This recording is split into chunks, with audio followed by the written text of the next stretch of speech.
എന്തായാലും സംഗതിയേറ്റി. ഭാഗ്യം.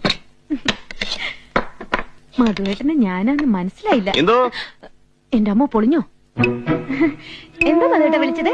വിശക്കുണ്ടോ? എപ്പോ വിളമ്പാം. എന്താടി ഇത്? അത് മനസ്സിലായി. ഇതെങ്ങനെ നമ്മുടെ ബെഡ്റൂമിൽ വന്നു?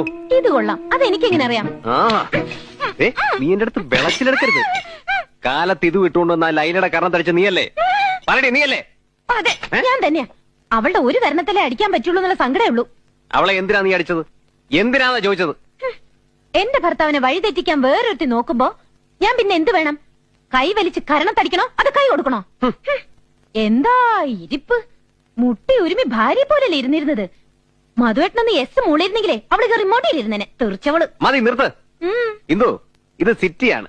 ആണും പെണ്ണും ഒരുമിച്ചിരുന്ന് ഭക്ഷണം കഴിച്ചെന്ന് വരും, ഒരുമിച്ചിരുന്ന് യാത്ര ചെയ്തെന്ന് വരും. ഇന്നത്തെ കാലം അതാണ്. അതിനൊക്കെ ഇങ്ങനെ